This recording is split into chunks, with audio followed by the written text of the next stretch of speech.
Salmo 17, nós vamos ler a partir do versículo 1. Ouve, Senhor, a justiça, atende ao meu clamor. Dá ouvidos à minha oração, que não é feita com lábios enganosos. Saia a minha sentença de diante do teu rosto, atendam os teus olhos à razão. Provaste meu coração, visitaste-me de noite, examinaste-me e nada achaste. Propus que a minha boca não transgredirá. Quanto ao trato dos homens, pela palavra dos teus lábios, me guardei das veredas do destruidor. Salmo 17, versículo 5. Dirige os meus passos nos teus caminhos, para que as minhas pegadas não vacilem. Eu te invoquei, ó Deus, pois me queres ouvir. Inclina para mim os teus ouvidos e escuta as minhas palavras. Faze maravilhosas as suas beneficências, ó tu que livras aqueles que em ti confiam, dos que se levantam contra a tua destra.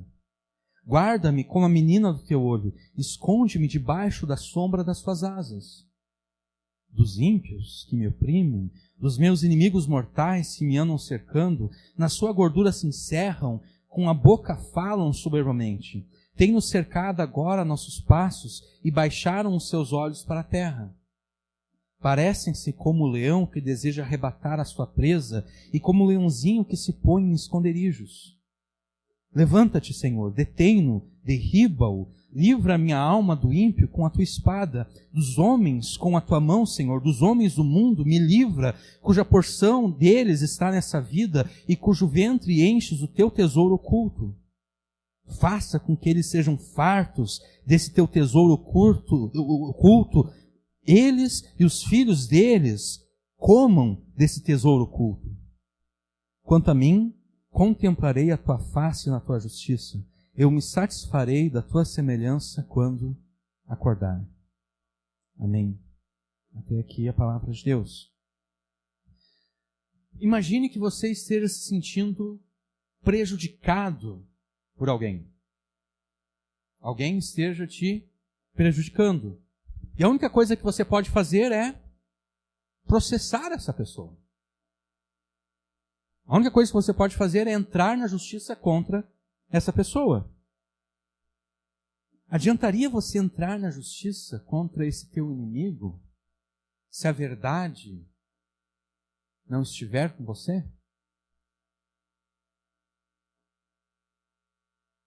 Se a verdade não estiver do teu lado, ou talvez, se você não estiver do lado da verdade, você somente vai desperdiçar dinheiro e tempo com os custos de um processo judicial. Por quê? Porque se a verdade não está do teu lado, se você não estiver do lado da verdade, um juiz que de fato julgue com justiça, ele jamais poderá te dar ganho de causa. Um juiz que julgue com justiça, ele só pode dar ganho de causa para a pessoa que tem do seu lado a verdade. Talvez você esteja pensando, bom, com a qualidade dos juízes e dos tribunais que nós temos no Brasil, talvez seja mais fácil, de fato, ter ganho de causa com o auxílio da mentira. Talvez seja mais fácil ter ganho de causa com o auxílio da mentira do que com o auxílio da verdade. Dada a qualidade dos juízes e dos tribunais brasileiros. E talvez isso seja verdade, realmente, no Brasil. Mas Deus, ao contrário dos juízes e tribunais humanos, Deus julga com justiça. Deus julga com verdade.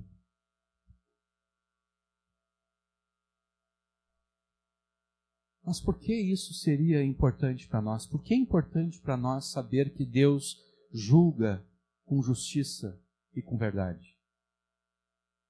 É importante para nós sabermos isso, porque toda vez que nós entramos na presença de Deus em oração, nós estamos entrando no tribunal de Deus. Todas as vezes que nós oramos a Deus, que nós nos colocamos na presença de Deus em oração, nós estamos adentrando os tribunais de Deus. Se quisermos ter a certeza de que Deus vai atender as nossas orações, nós temos que nos assegurar que ao entrarmos no seu tribunal, pelo nome de Jesus, a verdade esteja conosco.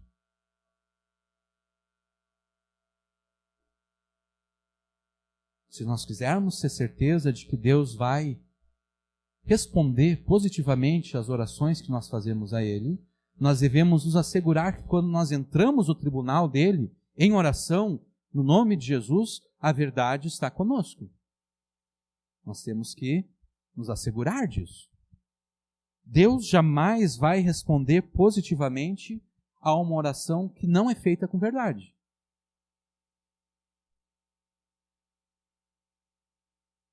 Deus jamais vai responder positivamente a uma oração que não é feita com verdade. E por que não? Por que Deus não responde a uma oração que não é feita com verdade? Porque se você não conseguir orar a Deus com a verdade, significa que você não está vivendo em obediência a Deus.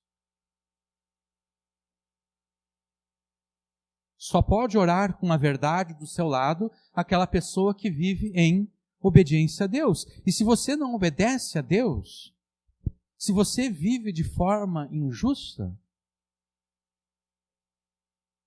como o Deus justo poderia dar aquilo que você pede a Ele?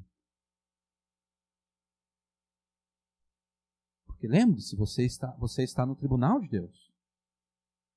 Como Deus poderia emitir uma sentença a teu favor, esse Deus que é um juiz justo, sendo você injusto?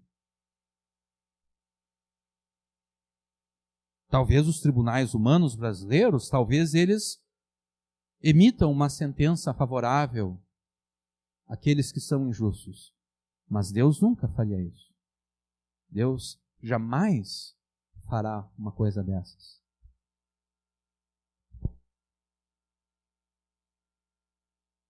Se nós fôssemos estudar a palavra de Deus acerca de tudo aquilo que ela nos ensina acerca da oração, nós descobriríamos que Deus requer muitas coisas daqueles que se aproximam dele em oração. Deus requer muitas coisas. Hoje nós vamos nos contentar em apenas discutirmos 3 coisas que Deus requer daqueles que se aproximam dele em oração, que são 3 coisas que o Salmo 17 nos ensina. O Salmo 17 nos apresenta 3 coisas que Deus exige daqueles que entram no seu tribunal em oração: verdade, confiança e ousadia. Deus requer essas 3 coisas de todas as pessoas que se apresentam dele em oração: verdade, confiança e ousadia. Se você não estiver com a verdade e a verdade não estiver com você, você jamais terá motivos justos para ter confiança de que Deus vai responder a tua oração. Se a verdade não estiver com você, você não pode ter confiança. Se a verdade não estiver com você, você não pode ter ousadia. A verdade é um pré-requisito para a confiança em Deus. A verdade é um pré-requisito para a ousadia. Se você viver de forma justa nesse mundo, em obediência a Deus, a verdade vai estar do teu lado. E como consequência, você terá a confiança de que Deus quer ouvir a tua oração. E então, tendo essa confiança de que Deus quer ouvir a tua oração, você orará a Deus com a ousadia que Ele exige. Você orará a Deus com ousadia de quem tem a certeza de que Deus vai fazer exatamente aquilo que você pede a Ele. Ore a Deus com a verdade e Ele te ouvirá. Ore a Deus com confiança e Ele te atenderá. Ore a Deus com ousadia e Ele te satisfará. Foi para isso que o Espírito Santo inspirou Davi a escrever esse salmo, para te ensinar essas 3 coisas. Para que você se assegure de que Deus vai responder positivamente a tudo aquilo que você pede a Ele. Ore a Deus com verdade, confiança e ousadia, e Ele te ouvirá, atenderá e satisfará. Davi começa o Salmo 17 rogando para que o Deus da aliança, Yahvé, ouve, Senhor, Senhor ali tudo maiúsculo, isso indica que no hebraico ali nós temos o nome de Deus, Yahvé, o Deus da aliança. Davi começa esse salmo rogando para que o Deus da aliança preste bastante atenção naqueles que vivem de maneira correta e justa e naqueles que vivem de maneira errada e injusta. Ele diz, ouve, Senhor, a justiça. Ou, colocando de uma outra forma, ouve, Senhor, a causa justa. Ouve, Senhor, as demandas justas que são colocadas no teu tribunal, que são apresentadas no teu tribunal. Preste bastante atenção, ó Deus, e note aqueles que obedecem à tua lei e aqueles que te desobedecem. A intenção de Davi ao orar dessa forma é chamar a atenção de Deus para as maldades e injustiças que os ímpios estavam cometendo contra ele.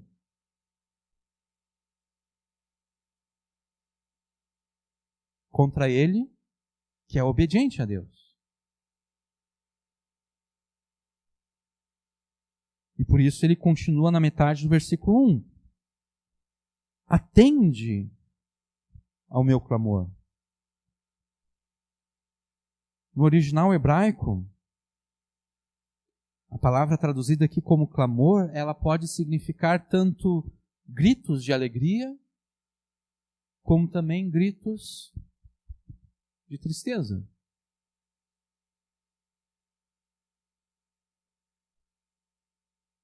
Ela pode se referir tanto à alegria como à tristeza, ao choro, ao lamento.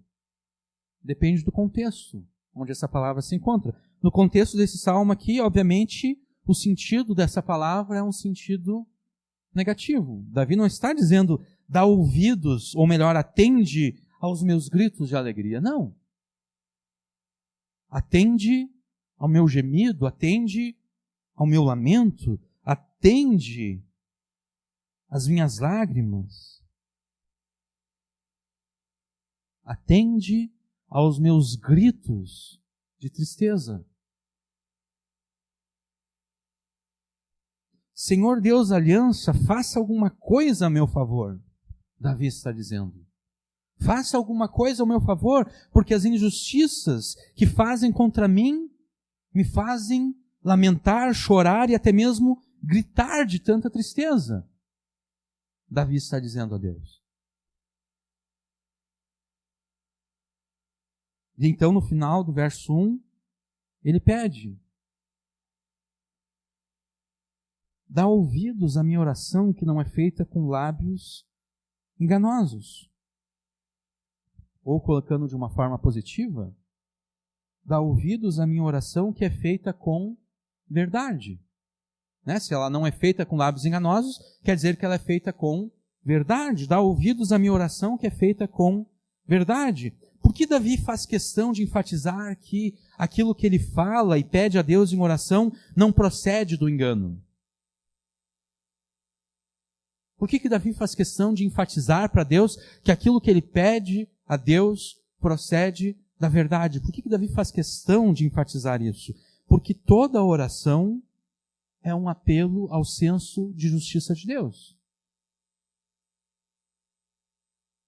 Toda oração que nós fazemos é um apelo ao senso que Deus tem de justiça. É um apelo à justiça de Deus. É um apelo ao conceito que Deus tem de justiça.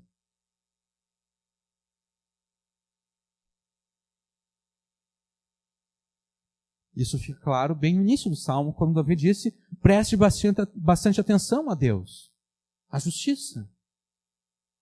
Toda oração que nós fazemos a Deus é um apelo à justiça de Deus. Davi teria que ser muito hipócrita, e me desculpem a expressão, muito imbecil também, para apelar à justiça de Deus com palavras cheias de mentira.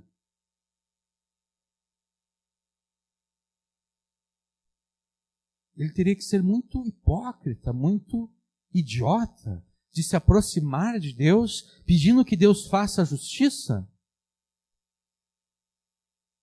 sendo que ele mesmo é injusto.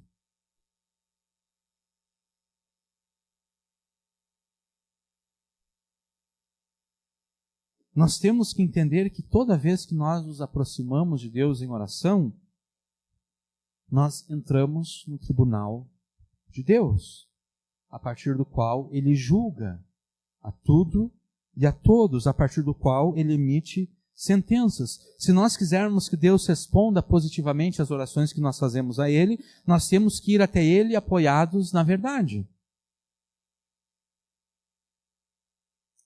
Davi, então, sabendo que quando nós oramos a Deus, nós entramos no seu tribunal, ele de forma apropriada usa a linguagem jurídica. Na sua oração, no versículo 2, saia a minha sentença de diante do teu rosto, ele diz. Davi pede que Deus emita uma sentença a seu favor.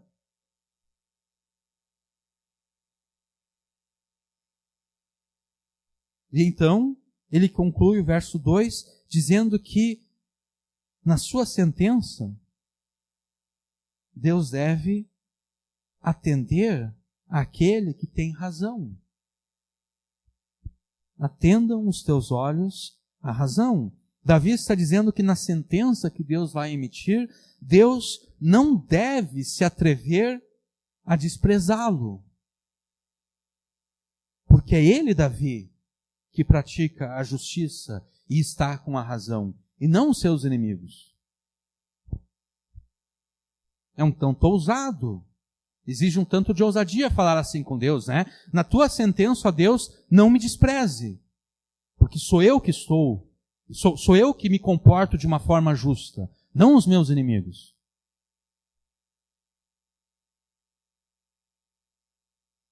É necessário ter um certo grau de ousadia para dizer que Deus não pode me desprezar na sentença dele. Agora, essa ousadia ela só pertence àqueles que de fato vivem de forma justa.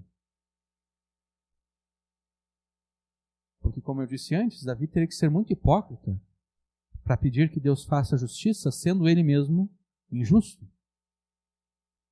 Davi teria que ser muito imbecil ao pedir que Deus faça justiça, sendo ele mesmo injusto.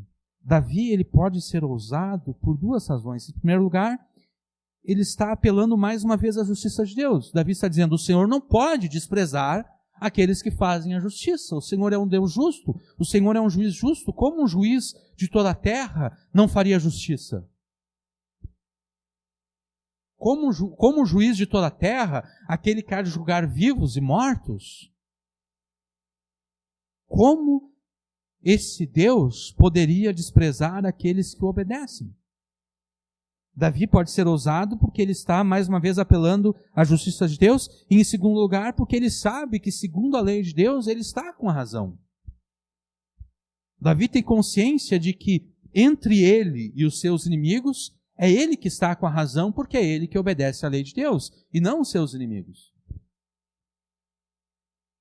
E é por saber que, de acordo com a lei de Deus, é ele que está com a razão e não os seus inimigos, nos versos 3 até os 5, Davi apresenta a Deus as provas da sua justiça e da sua inocência. Verso 3, ele diz assim, provaste meu coração, visitaste-me de noite, examinaste-me e nada achaste. Por quê? Porque o Senhor nada achou contra mim. Porque eu propus que a minha boca não vai transgredir.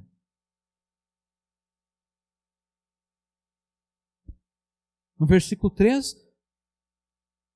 Davi diz a Deus, o Senhor mesmo tem provado e testado o meu coração. O Senhor mesmo tem testado e provado os meus pensamentos, os meus planos, os meus sentimentos, e o Senhor não achou nada de errado comigo.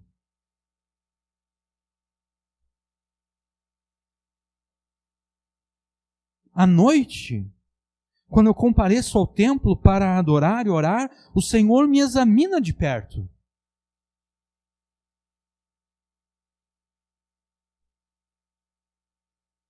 O Senhor me visita à noite. Visitar no original hebraico tem o sentido de examinar de perto, da mesma forma que um rei passa em revista os seus exércitos.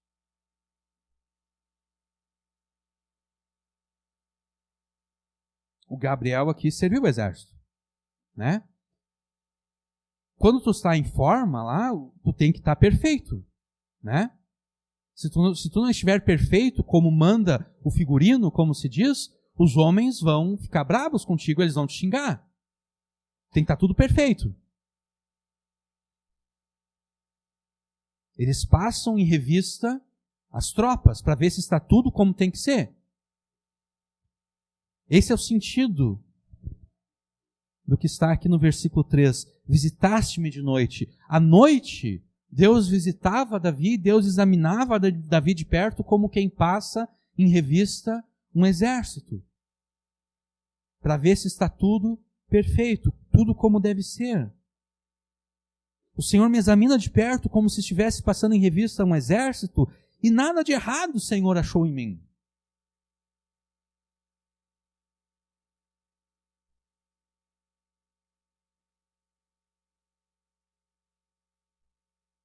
Examinaste-me, nada achaste. Na metade do versículo 13. Examinar aqui tem o sentido de colocar à prova.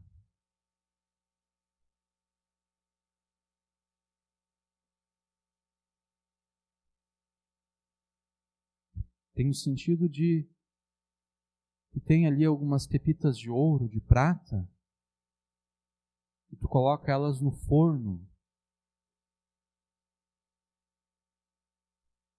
para que tudo seja derretido e todas as impurezas sejam retiradas.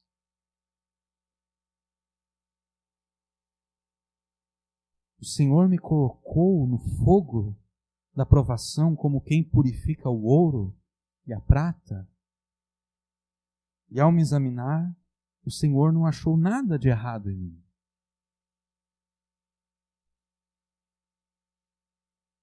O Senhor me provou e testou de todas as formas possíveis. E nada de errado achou em mim. Por quê? Porque eu decidi que jamais usaria os meus lábios para desobedecer a tua lei. Propus que a minha boca não transgredirá. Transgredir é desobedecer a lei de Deus. Eu decidi que jamais usaria os meus lábios para desobedecer a tua lei. É por isso que o Senhor me provou e testou de todas as formas possíveis, e o Senhor não achou nada de errado em mim.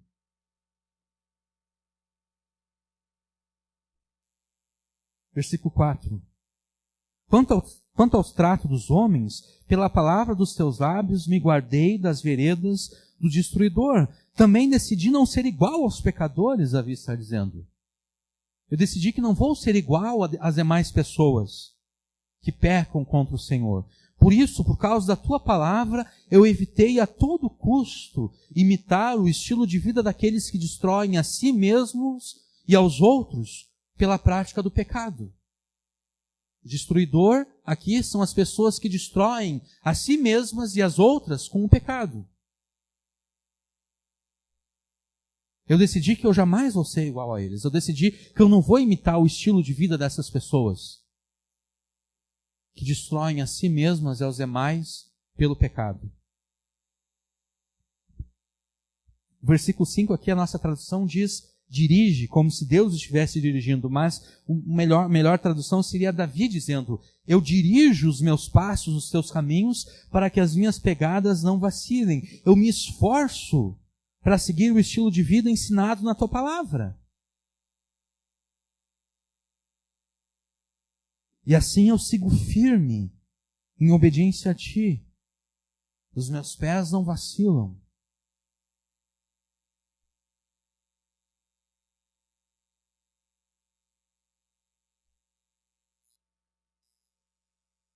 A santificação não é apenas não fazer o errado.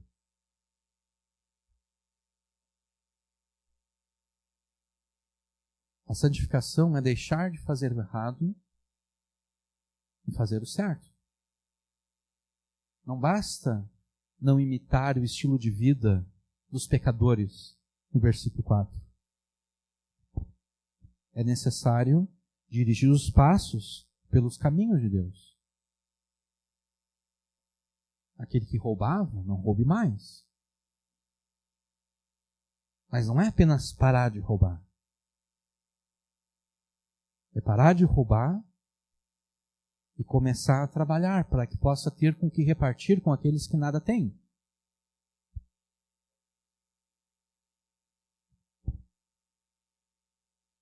Talvez você esteja na mesma situação de Davi nesse salmo. Talvez pessoas se colocaram como os teus inimigos e de forma contrária à lei de Deus, essas pessoas estão te prejudicando.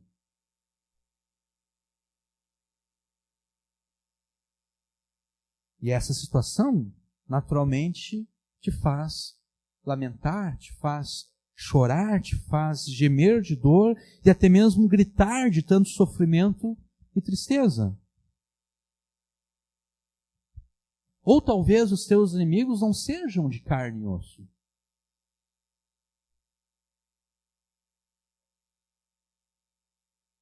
Talvez o inimigo que está te atormentando e oprimindo é o diabo. Ou até mesmo os teus próprios pensamentos, os teus próprios sentimentos, é a tua própria vontade, a tua própria carne que se tornou a tua inimiga. Não importa qual seja o teu caso, não importa quem sejam os teus inimigos, se pessoas de carne e osso, ou se inimigos espirituais, o diabo, os seus demônios, ou se você mesmo é o teu inimigo.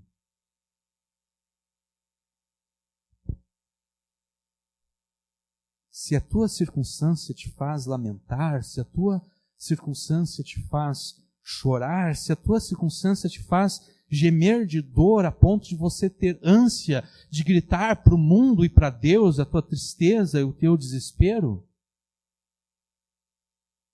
você sempre pode e deve entrar no tribunal de Deus em oração. Você sempre pode e deve, apoiado no nome e no sangue de Jesus, apresentar o teu caso a Deus, apelando à justiça de Deus, pedindo, da mesma forma que Davi aqui está pedindo, que Ele transforme a tua circunstância segundo aquilo que Ele mesmo declara ser bom, agradável e desejável.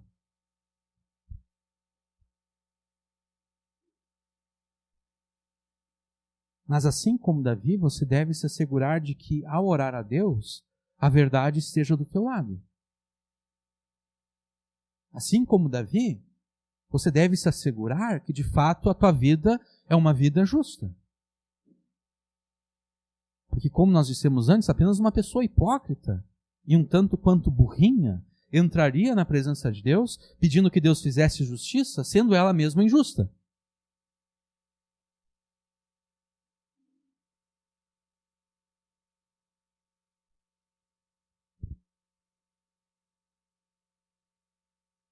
Você deve se assegurar que, ao orar a Deus, a verdade e a justiça estejam do teu lado. Porque como você poderia esperar que Deus transforme a tua vida segundo aquilo que Ele mesmo declara ser bom, agradável e desejável, se você não se conforma, se você não vive de acordo com aquilo que Deus declara ser bom, agradável e desejável?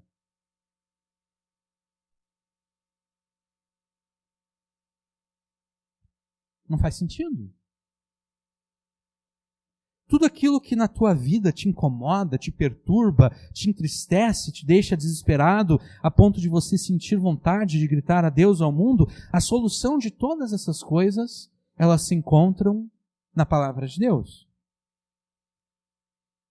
A solução de qualquer coisa que possa nos perturbar nesse mundo se encontra na palavra de Deus, se encontra na lei de Deus, se encontra nas promessas de Deus. Apresente então a Deus aquilo que te perturba, aquilo que te entristece, junto com a solução que o próprio Deus dá ao teu problema.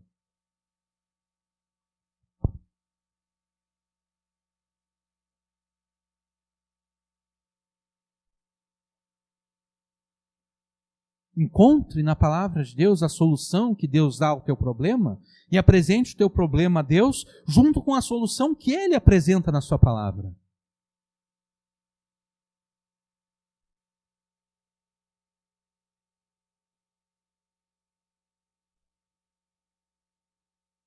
E então espere a sentença de Deus a teu favor.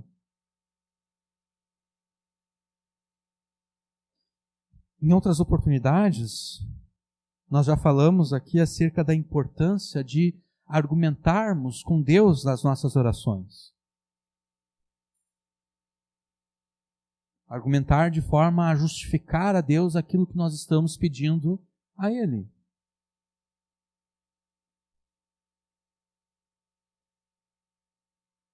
Isso é comum nós encontrarmos nos Salmos, a argumentação.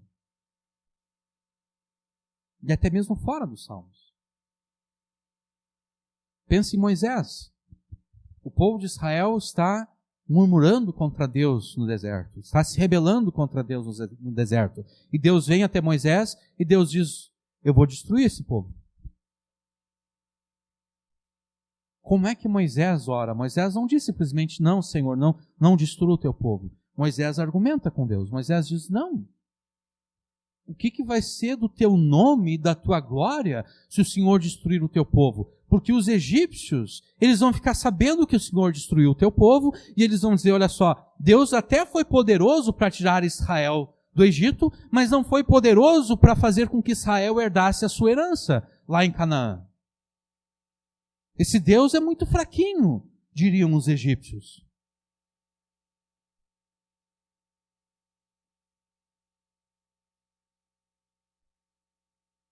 Foi assim que Moisés argumentou com Deus.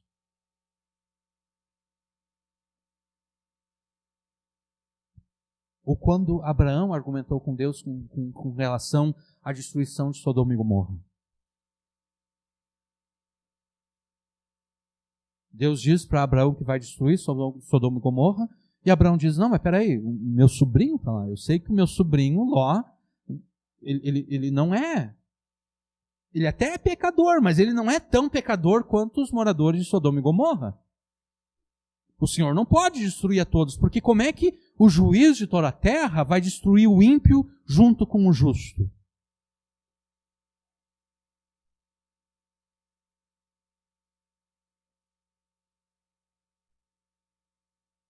Argumente com Deus na tua oração.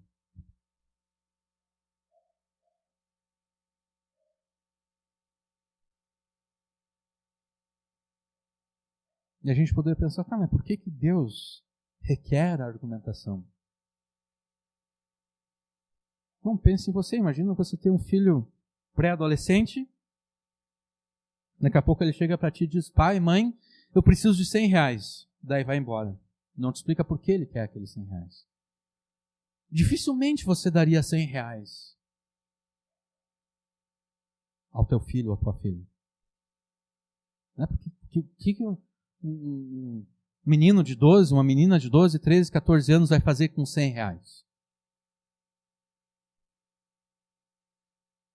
Mas agora imagina que o teu filho ou a tua filha chega até você e diz, mãe, pai, eu preciso de R$100 porque eu preciso comprar isso aqui, ó, isso aqui vai me ajudar na escola, isso aqui vai me ajudar nos estudos, eu vou conseguir aprender mais, eu vou conseguir tirar notas mais altas na escola. É diferente, né?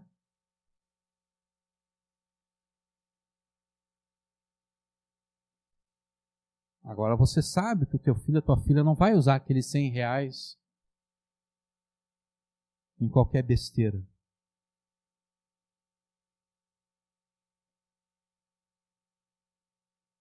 Pedis e não recebeis, porque pedis mal.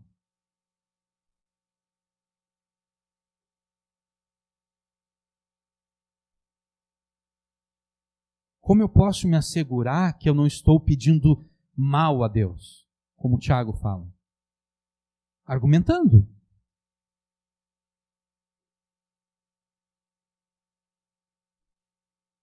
Porque quando eu argumento com Deus, eu vou perceber a força do meu argumento.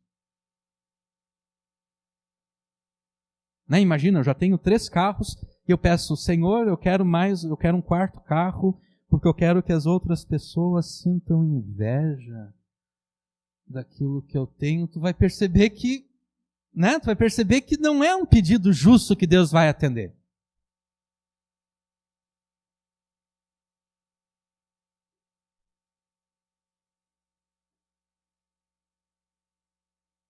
Agora tu tem 3 carros.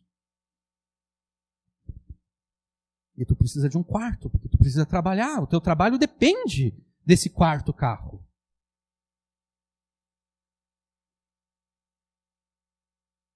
Tu vai chegar e vai dizer, Senhor, eu preciso sustentar a minha família. E eu preciso desse 4º carro aqui, porque eu preciso expandir os meus negócios.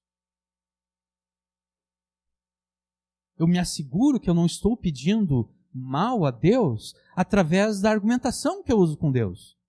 Se aquilo que eu estou pedindo a Deus é simplesmente supérfluo, eu já vou perceber na hora, pela argumentação que eu vou usar a Deus. Eu vou perceber que a minha argumentação é como a argumentação de um adolescente que quer usar aqueles R$100 para comprar qualquer besteira.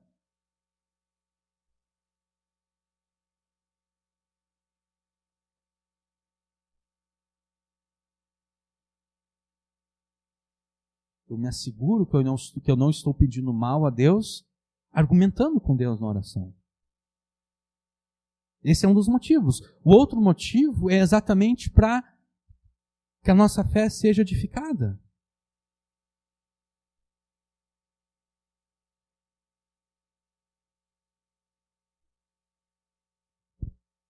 Eu estou pedindo a Deus e eu estou argumentando com a própria palavra de Deus que Deus deve me dar aquilo. Eu estou usando as promessas de Deus na sua palavra para sustentar o pedido que eu estou fazendo a Deus.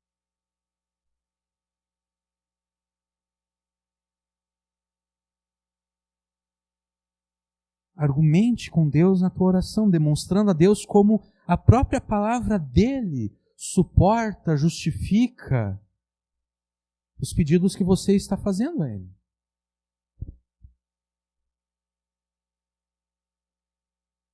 É dessa forma que um advogado argumenta num tribunal, diante de um juiz. O advogado, ele cita a lei diante do juiz. Ele diz, meritíssimo, a lei número tal, do ano tal, diz isso. A Constituição Federal diz aquilo. A jurisprudência deste e de outros tribunais diz isso. O Senhor meritíssimo deve conceder aquilo que o meu cliente está pedindo, porque é isso que diz a lei. Você deve orar a Deus da mesma forma que um advogado argumenta diante de um juiz. Porque se lembre, toda vez que você ora a Deus, você está entrando no tribunal de Deus.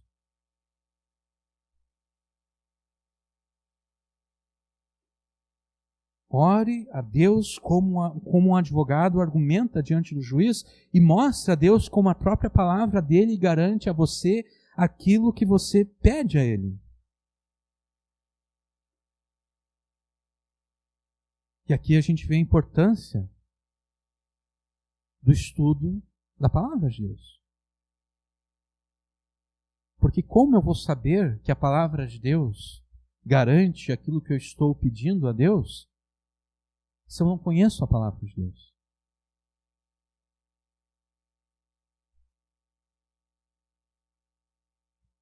Como eu posso ter certeza de que Deus me promete aquilo que eu estou pedindo a Ele, se eu não me importo em conhecer as promessas de Deus?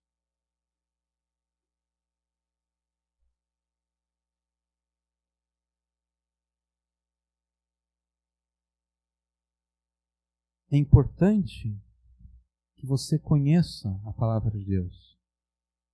por duas razões. Para que você saiba aquilo que Deus te promete como filho dele, e para que você saiba aquilo que Deus exige de você como filho dele. É importante que você se assegure que dentro das suas possibilidades e daquilo que você já entende da palavra de Deus, que você o obedeça. Porque não faz sentido que você peça a Deus uma solução para os seus problemas com base na palavra dele, se você mesmo não se importa em obedecer aquilo que ele te ordena. Ao ter a verdade do teu lado, você pode ter a certeza de que Deus estará atento às tuas orações e responderá a elas no tempo adequado. Entre no tribunal de Deus com a verdade e Ele vai emitir uma sentença a teu favor. Ore a Deus com a verdade e Ele te ouvirá.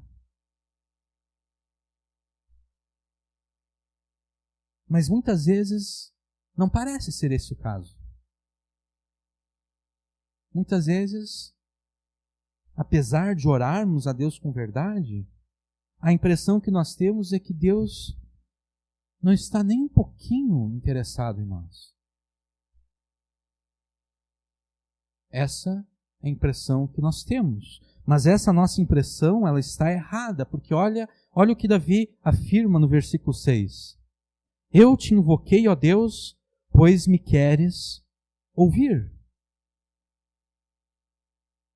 Deus tem prazer em ouvir as orações dos seus filhos.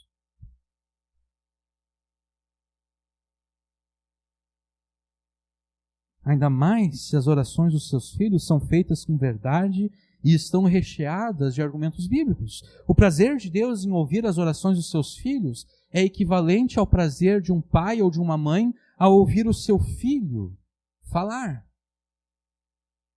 Seu filho pequeno.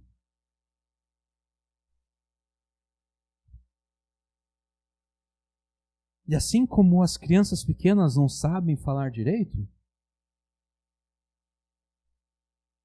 nós não sabemos orar como convém. Mas assim como os pais entendem tudo aquilo que os seus filhos falam, ainda que eles estejam falando errado, ainda que eles estejam pronunciando palavras de forma errada, ainda que eles estejam conjugando os verbos errado, os pais entendem os seus filhos, assim também Deus sabe aquilo que nós dizemos a Ele, ainda que nós não sabemos nos expressar de forma correta. Deus quer ouvir a tua oração Deus quer ouvir a tua voz sendo elevada a Ele em oração. Deus quer ouvir os teus lamentos sendo elevados a Ele em oração. Deus quer ouvir as tuas lágrimas sendo elevadas a Ele em oração. Deus quer ouvir os teus gritos de tristeza e sofrimento sendo elevados a Ele em oração. Deus quer ouvir as tuas orações. Eu te invoquei, ó Deus, pois me queres ouvir. Mas ouvir aqui não se limita a escutar. Ouvir, como quase sempre no restante das Escrituras, sempre tem o sentido de atender, responder, fazer aquilo que está sendo pedido. Deus quer atender aos lamentos que você eleva a Ele em oração. Deus quer responder às lágrimas que você eleva a Ele em oração. Deus quer fazer aquilo que você pede a Ele em meio aos gritos de tristeza e sofrimento que você eleva a Ele em oração. E sabendo disso, sabendo que Deus tem prazer em atender e responder às orações que nós fazemos a Ele, Davi termina o versículo 6 dizendo o seguinte: inclina para mim os teus ouvidos, escuta as minhas palavras, ouça as minhas palavras e faça aquilo que eu te peço. Já que o Senhor quer responder às orações dos seus filhos, ouça as minhas palavras e faça aquilo que eu te peço. Então ele acrescenta no versículo 7, faze maravilhosas as tuas beneficências. Demonstra as maravilhas das tuas beneficências. Beneficências traduz o original hebraico Hesed. E Hesed, no Antigo Testamento, é uma palavra muito rica e importante. E nós já encontramos essa palavra antes em outros salmos, o Salmo 13, por exemplo. Hesed inclui a ideia de amor, de devoção, de fidelidade a uma promessa ou a uma aliança. Quando usada para descrever Deus, Hesed enfatiza a fidelidade de Deus com relação à aliança que Ele fez com o seu povo. A Hesed de Deus enfatiza a sua fidelidade à promessa que Ele fez ao seu povo de ser o Deus deles e eles o seu povo particular e especial. A Hesed de Deus fala da promessa que Ele fez de proteger o seu povo e cuidar do seu povo.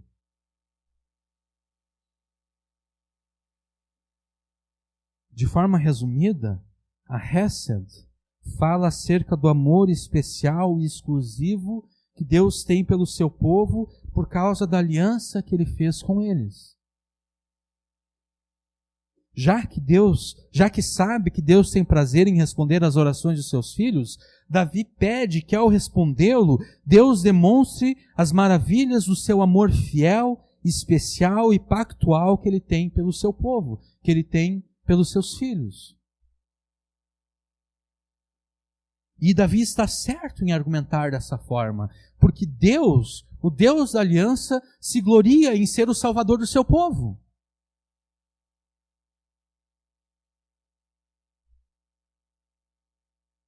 A todo momento no Antigo Testamento Deus está dizendo: fui eu que tirei vocês do Egito.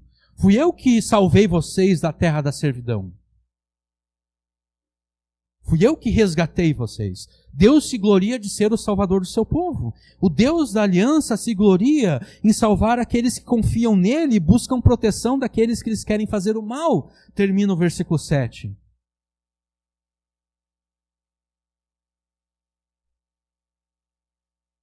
Davi continua a sua argumentação no versículo 8.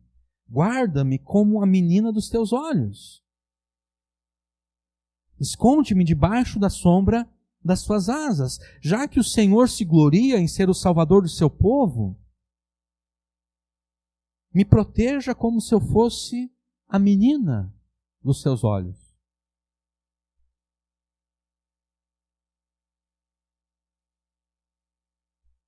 Nós protegemos os nossos olhos de forma instintiva, né? A gente nem raciocina. A gente nem pensa, eu tenho que fechar o meu olho porque está vindo um objeto em direção a ele. Não, a gente simplesmente fecha o olho, a gente desvia o rosto para que nada atinja os nossos olhos. É algo instintivo em nós, a gente não raciocina, a gente não pensa, se aquilo lá tocar o meu olho pode me ferir, pode me deixar cego. A gente não pensa assim. É instintivo. É isso que Davi está pedindo a Deus. Me proteja como a menina dos seus olhos. Me cubra com a tua presença protetora e salvadora. Os meus inimigos me querem fazer mal, me proteja. Me salve. E então nos versículos 9 e 12, Davi descreve toda a impiedade, maldade e violência dos seus inimigos. Versículo 9. De quem Davi quer ser protegido? De quem Davi quer que Deus o proteja e o guarde? Dos ímpios que me oprimem, dos meus inimigos mortais que me andam cercando. Na sua gordura se encerram, com a boca eles falam soberbamente. Tem-nos cercado agora os nossos passos e baixaram os seus olhos para a terra. Parecem como o leão que deseja arrebatar a sua presa e como o leãozinho que se põe em esconderijos. É desses que Davi quer que Deus o proteja e o salve. Desses que desobedecem à lei de Deus para fazer o mal a Davi.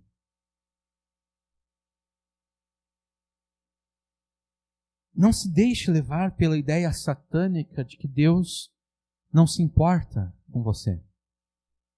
Porque essa é uma ideia satânica. Esse é um dardo inflamado do inimigo, lançado contra você. Que diz, Deus não se importa comigo.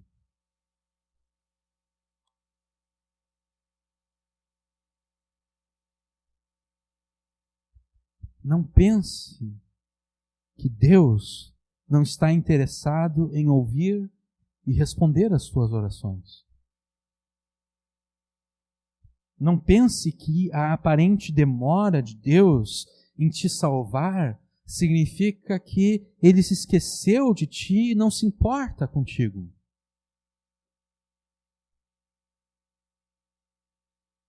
Assim como Davi, confie no amor fiel, pactual e especial que Deus tem pelo seu povo. Confie no amor fiel, pactual e especial que Deus tem pelos seus filhos. Assim como Davi, rogue a Deus para que Ele te responda, demonstrando as maravilhas do amor que Ele demonstrou por você ao entregar o seu próprio filho para te salvar.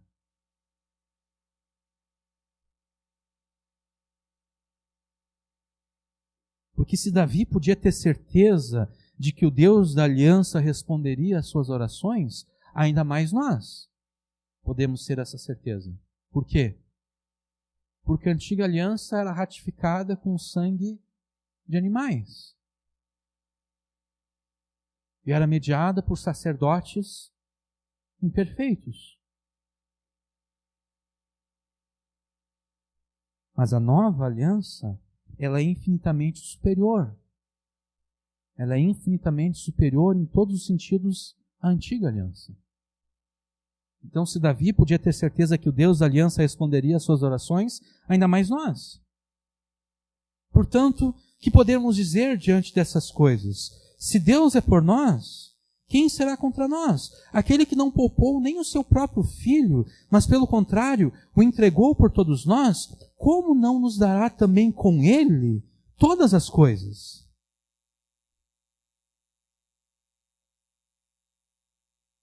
Porque tantas quantas forem as promessas de Deus, nele, no Filho, está o sim. Portanto, também é por meio dele que o amém é dado para a glória de Deus por nosso intermédio. Eu misturei aqui Romanos 8, 31 e 32 e 2 Coríntios 1, 20. Se Deus entregou aquilo que Ele tinha de melhor por nós, o seu próprio Filho, por que Ele não daria aquilo que é menor do que Jesus? Se Deus já deu o máximo, por que Ele não daria as mínimas coisas? Se Deus já cuidou da nossa salvação eterna, por que Ele não cuidaria da nossa salvação aqui e agora, no meio das nossas lutas e dificuldades?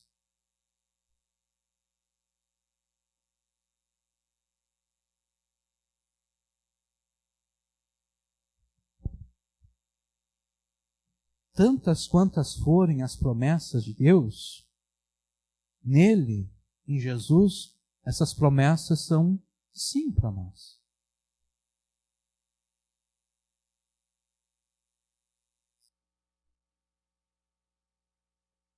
Essa é a Hesed de Deus por nós. Esse é o amor fiel, pactual e especial que Deus tem por nós, os seus filhos, firmado no sangue de Jesus. Pelo sangue da nova aliança, você tem acesso à salvação eterna e a todas as demais bênçãos e promessas que estão contidas na Escritura.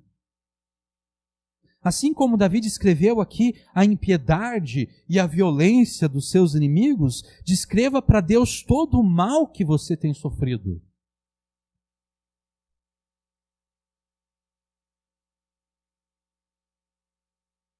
Davi descreveu a Deus aqui a maldade e a violência dos seus inimigos. Descreva a Deus todas as circunstâncias ruins que te fazem sofrer, da mesma forma que Davi fez aqui.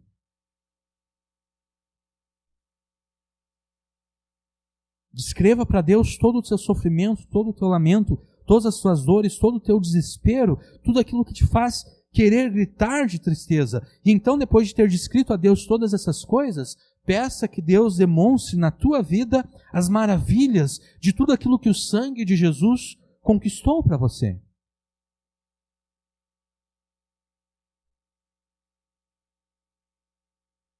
Faze maravilhosas as tuas beneficências.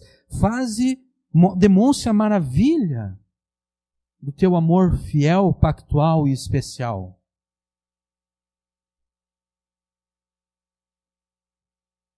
Confie na aliança que Deus fez contigo e com os teus irmãos. Porque o sangue que ratificou e confirmou essa aliança não é o sangue de animais, mas é o sangue do próprio Filho de Deus que se fez homem. E o Filho de Deus se fez homem para que em tudo ele fosse feito semelhante a ti. Para enfrentar as mesmas tentações, as mesmas provações, os mesmos sofrimentos. É dessa forma que o escritor de Hebreus argumenta.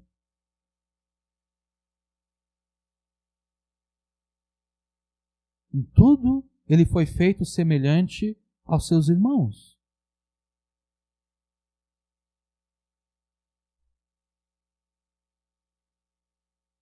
Quando você sofre, ele sofre junto com você e ele se compadece de você porque ele mesmo enfrentou no corpo e na alma tudo aquilo que você enfrenta. E muito mais.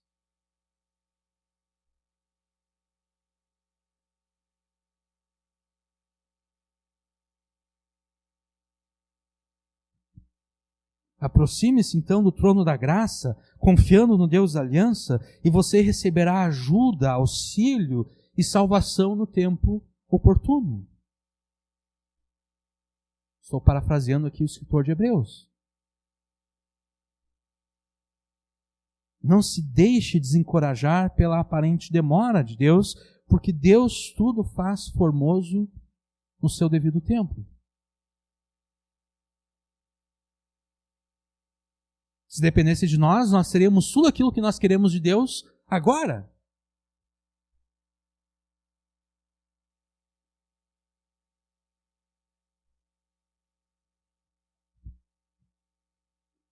E a gente pensa que se nós tivéssemos tudo aquilo que nós queremos de Deus agora, tudo seria perfeito, tudo seria formoso.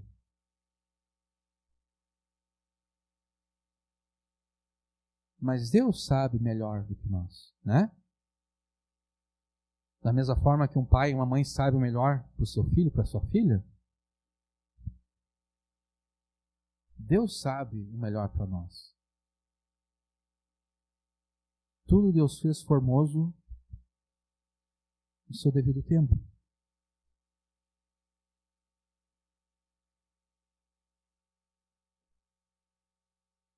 Ore a Deus com verdade e Ele te ouvirá. Ore a Deus com confiança, com a confiança na aliança que Ele fez contigo e Ele te atenderá.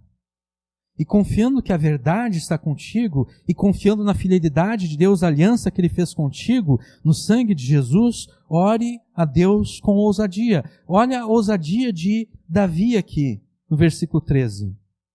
Levanta-te, Senhor, detém-no, derriba-o, livra a minha alma do ímpio com a tua espada. Em primeiro lugar, nós notamos aqui como Davi expressa os seus sentimentos a Deus. Ele diz, levanta-te, Senhor.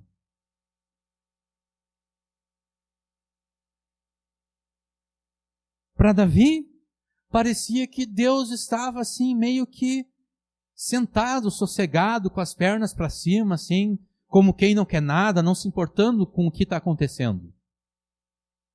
Esse era o sentimento de Davi. E Davi expressa isso aqui.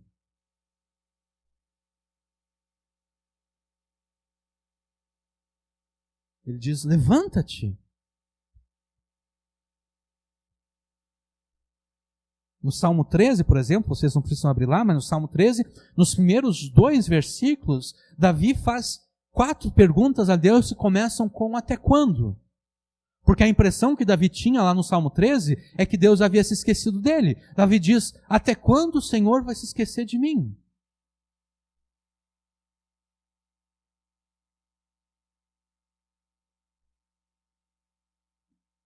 O Senhor vai esconder de mim o teu rosto para sempre?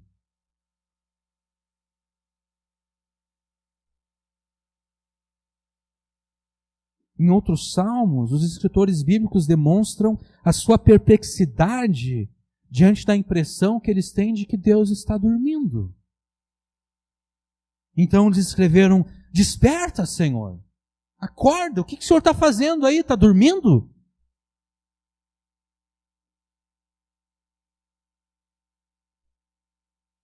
O Senhor não está vendo aquilo que estão fazendo contra mim? O Senhor não está vendo aquilo que eu estou sofrendo?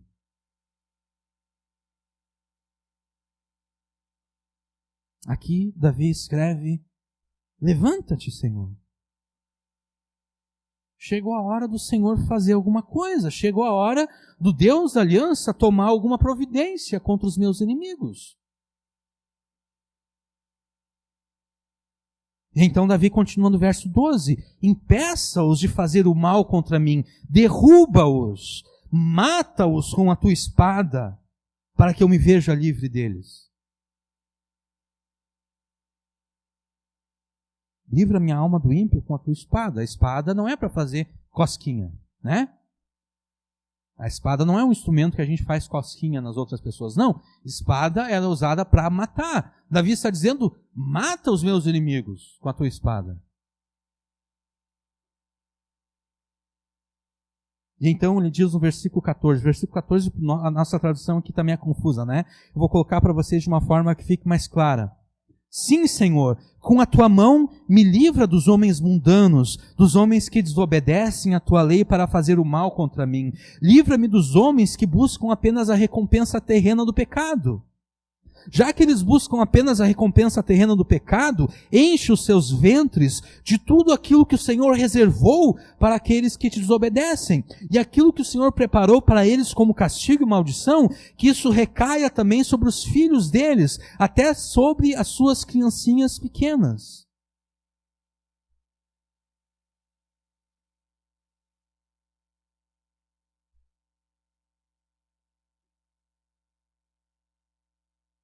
Então ele termina no verso 15. Quanto a mim, pela tua justiça, o Senhor me abençoará e me fará ver a tua face, e ficarei satisfeito ao ver a tua semelhança, ficarei satisfeito ao ver quem tu és, quando o Senhor me socorrer pela manhã.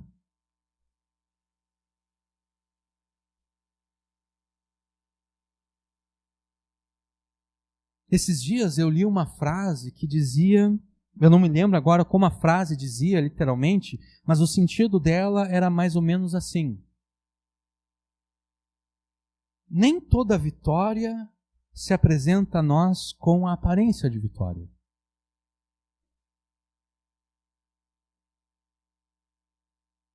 Essa frase foi dita por um servo de Deus. Ela não era exatamente assim, mas o sentido dela é esse. Nem toda vitória se apresenta a nós com aparência de vitória. E como ilustração disso, o autor cita a cruz de Jesus. De fato, a gente não pode negar que na cruz Jesus estava aparentemente sendo derrotado. Para quem olhasse aquele espetáculo e visse Jesus pregado na cruz, diria: ali está um homem derrotado. Agora, quem entende o que estava acontecendo ali de fato, veria naquela aparente derrota de Jesus, não um Jesus derrotado, mas um Jesus derrotando o mundo, o diabo e o pecado. Se nós formos considerar o martírio de tantos irmãos nossos que morrem pela fé em Jesus, tanto no passado como no presente, nós devemos concordar que nem toda vitória se apresenta a nós com a aparência de vitória. Né? Porque enquanto para o mundo aqueles que são mortos pela sua fé em Jesus, essas pessoas são derrotadas. A palavra de Deus nos diz que essas pessoas venceram pela sua fé no sangue do Cordeiro. Então essa frase ela não está errada. O problema é que ela está incompleta.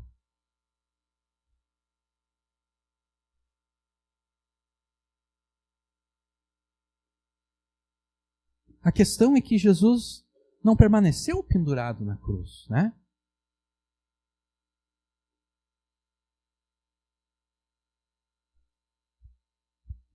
E nem mesmo depois de morto, Jesus não permaneceu na sepultura. Jesus ressuscitou dentre os mortos para nunca mais morrer e subiu aos céus, de onde ele reina sobre os céus e terra, até que os seus inimigos sejam derrotados. Logo, a cruz de Jesus não serve como ilustração de que nem toda vitória se apresenta a nós com a aparência de vitória, porque a cruz de Jesus não foi o final da história de Jesus neste mundo. Nem tampouco aquilo que te faz lamentar, chorar e gritar de tristeza e sofrimento é o final da tua história nesse mundo.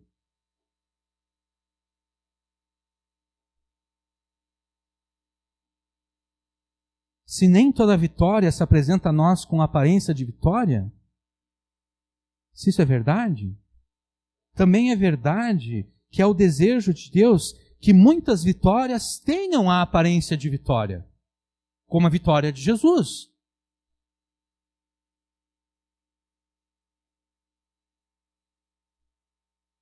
Ele foi morto na cruz, mas ele ressuscitou. É o desejo de Deus que muitas vitórias tenham a aparência de vitória. Não só para aqueles que são crentes, mas para o restante do mundo. É com base nessa fé e confiança de que Deus queria dar a Davi uma vitória que fosse reconhecida por ele e pelo restante do mundo como vitória de fato, é com base nessa fé e confiança que Davi é ousado a orar da forma como ele orou. Nos versículos 13, 14 e 15.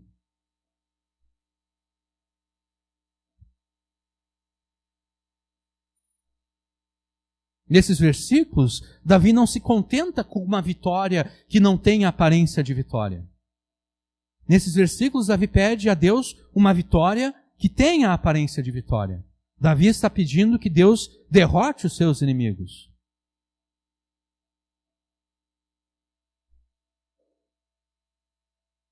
Davi está pedindo que Deus faça clara a diferença entre aqueles que o temem e obedecem e aqueles que o desprezam e desobedecem. Que aqueles que desobedecem a Deus recebam dele o castigo e a ira como pagamento pelas suas rebeldias. E que aqueles que obedecem a Deus recebam dele as promessas de salvação que foram feitas a todos aqueles que com arrependimento e fé se submetem à aliança de Deus e aos termos da aliança.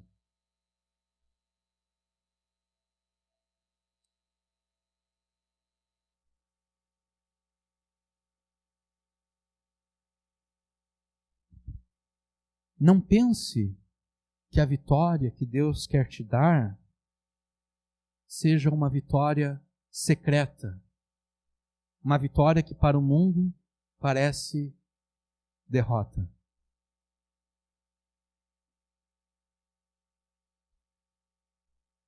Uma vitória que será reconhecida apenas por aqueles que, como você, temem a Deus.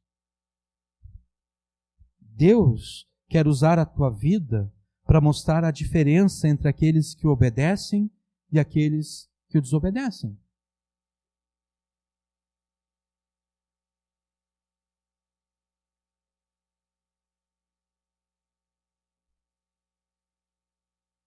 Deus quer usar a tua vida para demonstrar a todas as pessoas a diferença entre aqueles que obedecem e aqueles que o desobedecem.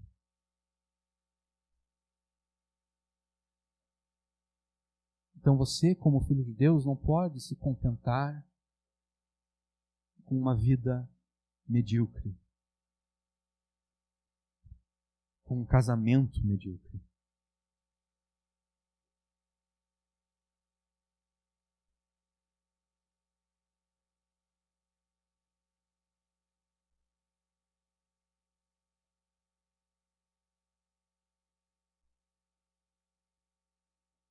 Deus quer usar a tua vida para mostrar que um homem pode amar uma mulher e se entregar por ela, da mesma forma que Jesus amou a igreja e se entregou por ela, e que a mulher pode se submeter com alegria ao seu marido, da mesma forma que a igreja se submete a Jesus.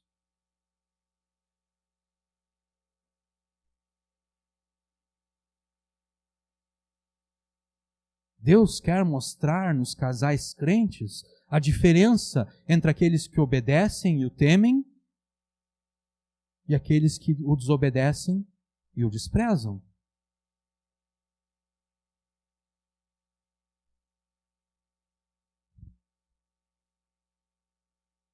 E naquele dia que prepararei, eles serão meus, diz o Senhor dos Exércitos, minha propriedade exclusiva. Terei compaixão deles como um homem tem compaixão de seu filho que o serve. Então vereis outra vez a diferença entre o justo e o mau, entre o que serve a Deus e aquele que não o serve. Isso é Malaquias 3, 17 e 18.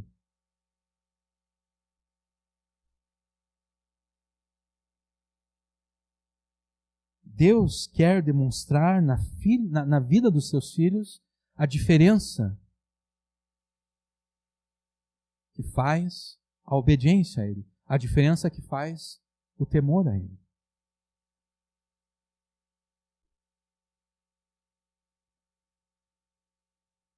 Deus quer te dar vitórias que serão reconhecidas por todos.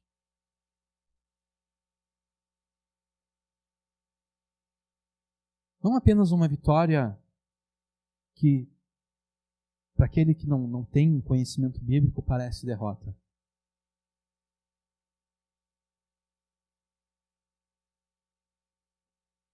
E não pense que eu esteja falando mal dos nossos irmãos que sofreram, né? Porque o escritor de Hebreus fala de uma forma muito elevada acerca dos heróis da fé que morreram sem ver o cumprimento das promessas. Ele fala daqueles que foram tentados, cerrados ao meio, tiveram que viver em cavernas, escondidos das demais pessoas. Essas pessoas de quem o mundo não era digno, ele diz.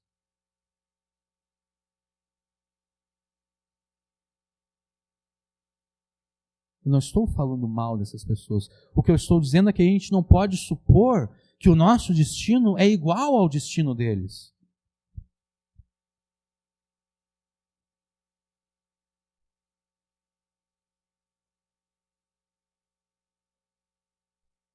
A gente não pode supor que conhece aquilo que Deus determinou para as nossas vidas.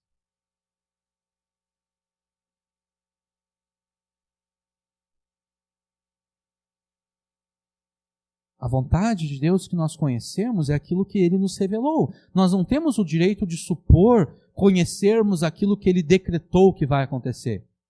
Porque nenhum de nós foi chamado ao conselho de Deus para sabermos aquilo que Deus determinou. Deus, inclusive, fala mal dos falsos profetas, lá no livro de Jeremias, que supunham ter tido acesso ao conselho secreto de Deus, que supunham saber aquilo que Deus havia determinado. A única coisa que nós sabemos é aquilo que Deus nos revelou na sua palavra. É aquilo que Ele nos ensina na sua palavra. São as promessas que nós temos na palavra dEle.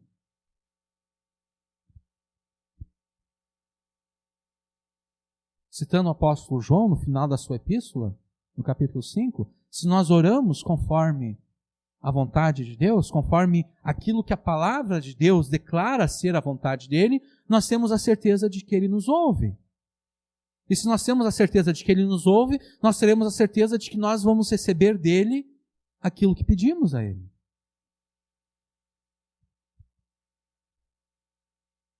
Deus quer te dar vitórias que serão reconhecidas por todos, inclusive pelos incrédulos. Então, ore a Deus com a verdade e Ele te ouvirá. Ore a Deus com confiança e Ele te atenderá. Ore a Deus com ousadia e Ele te satisfará. Quando você se apresenta diante de Deus em oração, você está entrando no tribunal de Deus. E assim como no tribunal humano, você somente receberá uma sentença favorável se tiver a verdade ao teu lado. Assim também é no tribunal de Deus. Entre no tribunal de Deus com a verdade ao teu lado. Ore a Deus com a verdade de quem se esforça para obedecer à sua vontade. Assim como um advogado argumenta diante de um juiz, você deve argumentar diante de Deus, apresentando as razões pelas quais Deus deve te dar aquilo que você pede a Ele, justificando todos os teus pedidos com a própria palavra de Deus.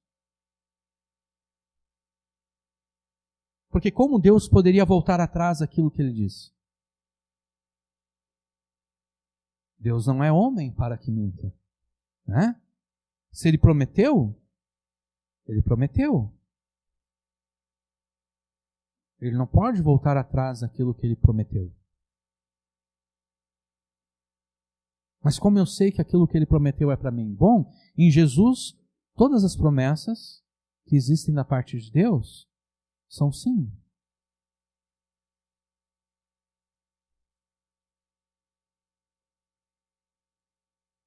Apele à justiça de Deus, esperando dele uma sentença favorável. Não se desanime quando parecer que Deus não está interessado em ti, porque muitas vezes vai parecer isso. Davi no Salmo 13 enfrentou isso. Para Davi parecia que Deus não estava interessado nele. Até quando o Senhor vai se esquecer de mim? Ou então pense nas 2 vezes que Jesus ensinou os seus discípulos a orarem lá no Evangelho de Lucas.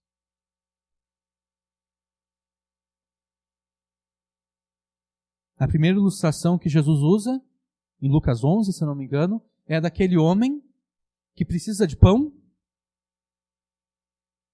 E ele pensa, bom, meu vizinho, eu vi ele na padaria, eu vi que ele comprou pão a mais hoje. Eu sei que ele tem pão guardado lá, eu vou bater na porta dele para que ele me dê esse pão que ele tem a mais, para que eu possa repartir com a visita que chegou na minha casa. E vocês conhecem a história. Ele vai lá bater na porta e o vizinho dele já estava deitado. E a gente tem que perceber o seguinte, as casas naquela época, elas não tinham assoalho, né? O chão da casa era chão batido, era terra. O cara, antes de se deitar na cama, ele já tinha lavado os seus pés, para não levar terra para cima da cama.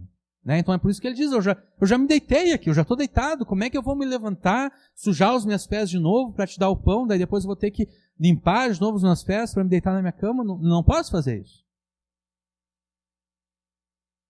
Mas Jesus disse que o homem continua lá batendo na porta, insistindo.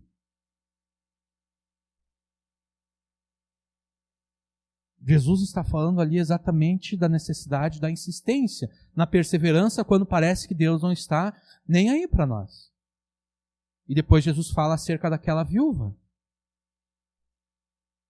que comparecia diante de um juiz, pedindo que o juiz lhe fizesse justiça, mas aquele juiz era um juiz injusto.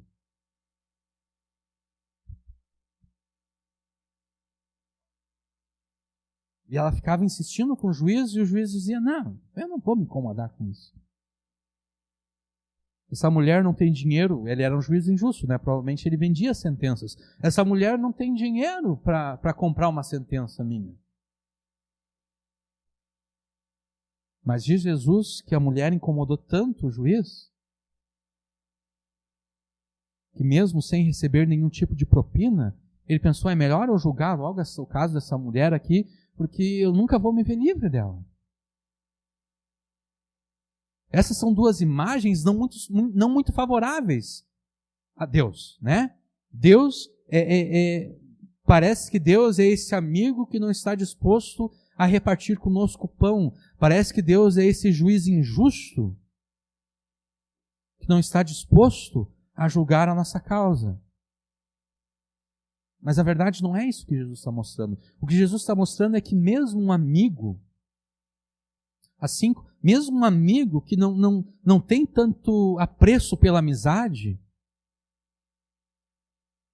e mesmo que um juiz que não tem tanto apreço pela justiça, mesmo essas duas pessoas, elas acabam fazendo aquilo que está sendo pedido delas, quanto mais o vosso Pai Celeste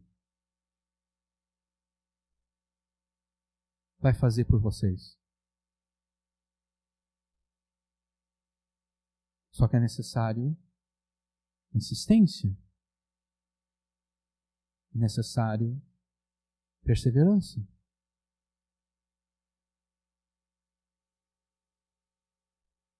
Não se desanime quando parecer que Deus não está interessado em ti, nem nas orações que você faz a Ele.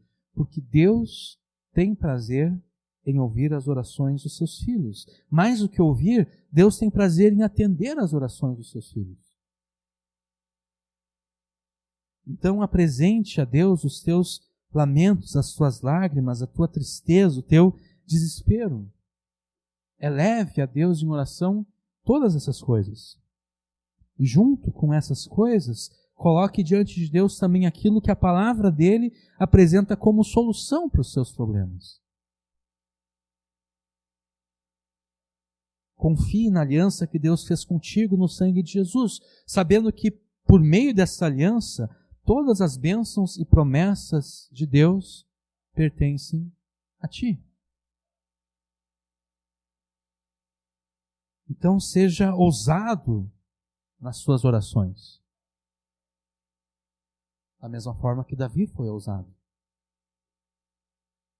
Espere que Deus te faça vencer e triunfar sobre tudo aquilo que agora te faz sofrer e chorar. Espere de Deus e busque de Deus com ousadia uma vitória que seja reconhecida não apenas pelos teus irmãos em Cristo. Que essa vitória que tem aparência de derrota para o mundo. Espere e busque de Deus com ousadia uma vitória que seja reconhecida por todos. Por crentes e por incrédulos. Ore a Deus com verdade, confiança e ousadia, e Ele te ouvirá, atenderá e satisfará. Nós queremos te agradecer, ó Deus, pela tua fidelidade. Nós queremos te agradecer, ó Deus, pelo teu amor fiel, pactual e especial que o Senhor tem pelo teu povo, pelos teus filhos. Amor este que foi ratificado na morte de Jesus, no sangue que Ele derramou por nós. Nós queremos te agradecer, Senhor Jesus, pela salvação que o Senhor nos deu, pelo perdão dos pecados. Nós queremos te agradecer pela vitória que o Senhor nos concedeu ao termos os nossos destinos mudados. Os nossos destinos eternos foram mudados pelo Senhor. Nós fomos transplantados do reino das trevas para o reino do Filho do teu amor. Nós te agradecemos por isso, Senhor Jesus. E assim como a morte de Jesus na cruz não foi o final da história dele neste mundo,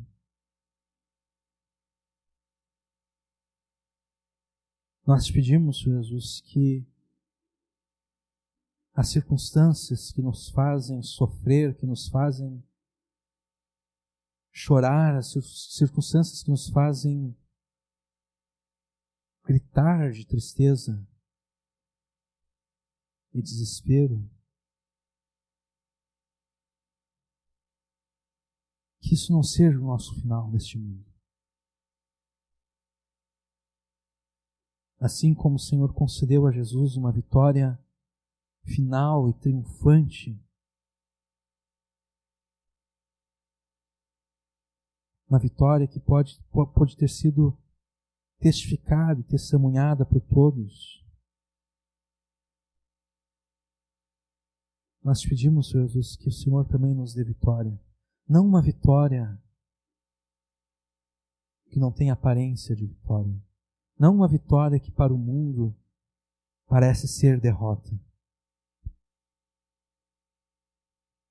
Nós te pedimos, Senhor Jesus, que o Senhor nos dê uma vitória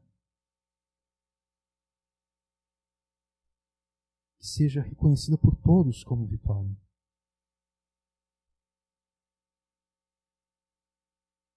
Que todos, ao testemunharem as maravilhas da tua graça, as maravilhas da tua fidelidade, do teu amor fiel, pactual, especial, que todos reconheçam essas maravilhas nas nossas vidas.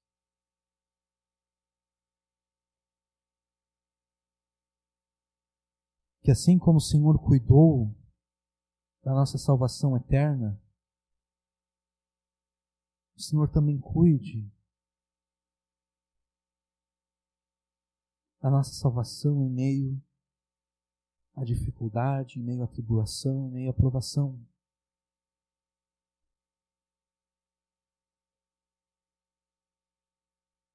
Que o Senhor nos encontre no meio dos sofrimentos, no meio da angústia, e nos eleve em vitória a tua presença abençoadora.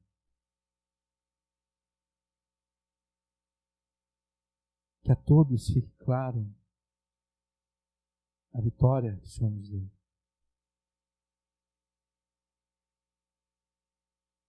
Ajuda-nos, Senhor Jesus, a orarmos como aprendemos essa noite. Ajuda-nos a orarmos com verdade, ajuda-nos a orarmos com confiança, ajuda-nos a orarmos com ousadia.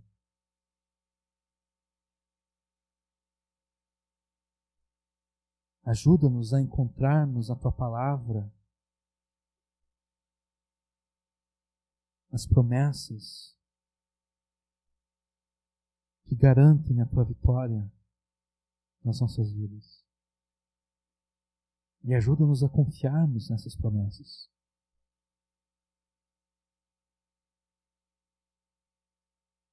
Assim como cremos em Jesus para a nossa salvação eterna, ajude-nos a crer que em Jesus todas essas promessas pertencem a nós. Todas essas promessas são sim para nós.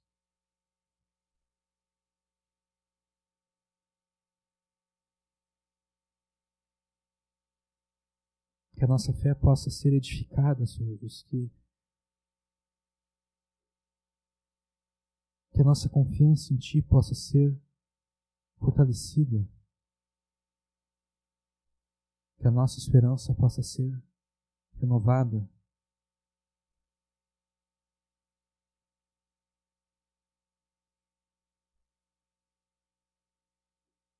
Nós pedimos, Senhor Jesus, as Tuas bênçãos e as Suas promessas sobre o Teu povo. Nós pedimos que o Senhor conceda vitória ao Teu povo.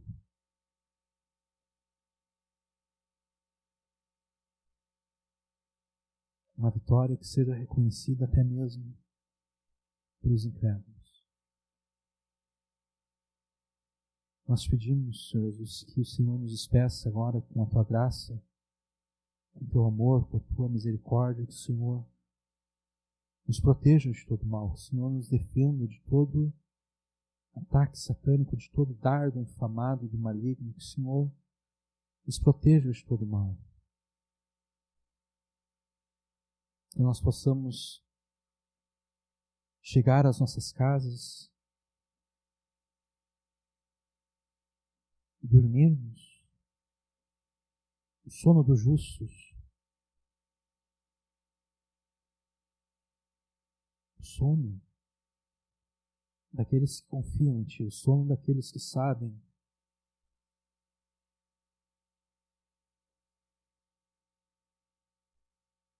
que o choro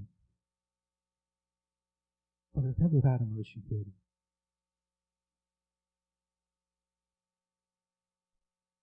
mas a noite não dura para sempre.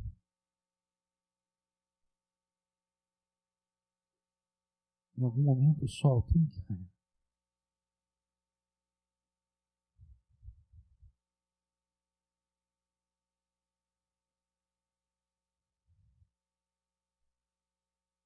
Então a alegria vai chegar.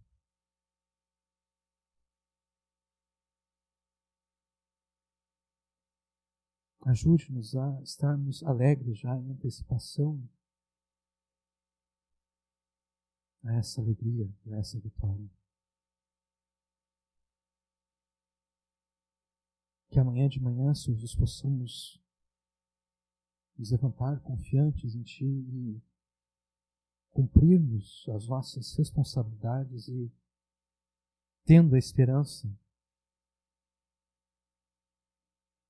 de que a vitória já chegou. Ela ainda não se manifestou, mas ela já chegou. Nós pedimos isso, Senhor Jesus, em Teu nome. Amém.